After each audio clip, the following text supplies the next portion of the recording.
Hello, look, I'd like to introduce you to Rob Everett, the Chief Executive of the Financial Markets Authority, a role that he's had since February 2014.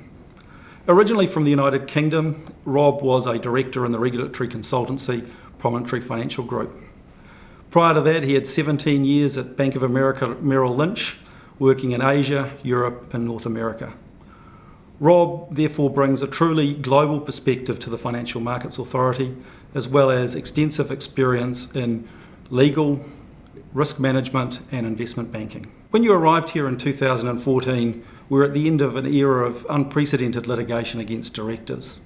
Do you have any comments for those who feel like the role of director has become too focused on risk and not enough focus on value creation? Yes, I think I hear a lot about directors feeling under a huge amount of pressure on risk and liability management, and it is true there is a balance that needs to be struck.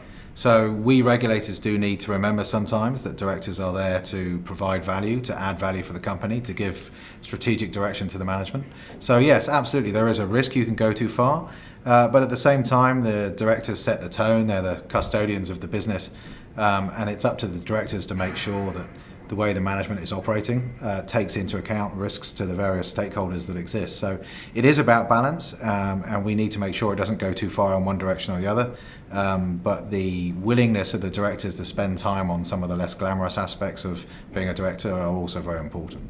Rob, I think it will be important for aspiring directors to understand what expectations the Financial Markets Authority has of directors, and in particular the expectations they have of directors to lead corporate culture.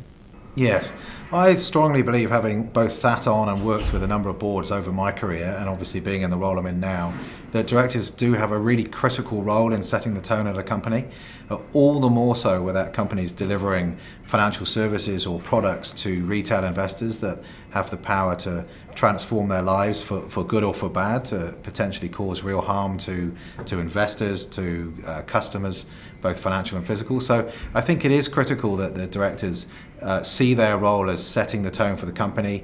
They show the employees the things they're focused on, they direct management to the things that they're concerned about, and they really own the way the company operates. And I think directors can make a really positive contribution to the companies that they serve in really seeking to lead from the top. Okay, look, thanks Rob. New Zealand's a small country with directors often on multiple boards.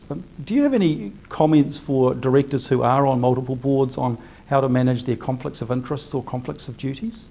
Yes, I hear a lot of people telling me that New Zealand's a small market and therefore we have to tolerate a certain amount of conflicts of interest more broadly, and I don't believe that to be true. I think in terms of multiple board seats, it is somewhat inevitable when you look at what board directors get paid in New Zealand, which is somewhat below some of the other jurisdictions that you would compare New Zealand to. But the board members need to think about whether they're devoting enough time to that particular company, and that will of course differ from the circumstances. If you're on a public company board, it might be different to being on a small company board, and so it's difficult to legislate for the number of board seats that any particular director should have, but they certainly need to be mindful about the demands on their time of multiple board seats, and also your point about conflicts of duties and conflicts of interest.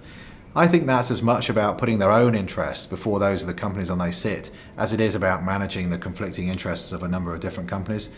Most of the scenarios we've seen where we think there have been issues have been either where a director feels they're conflicted between two different sets of duties, or after a particular set of facts they may be perceived to have put their own interests before that of the company, or at least not been whiter than white in making sure the company gets looked after first. So it is a difficult area that's full of judgment, it's full of grey area, but my advice to directors would be always seek to be whiter than white, always assume that people will judge you for the worst afterwards, and if you go by what you regard as the kind of instinctive good behaviour for a corporate director, you're almost certainly to get it right.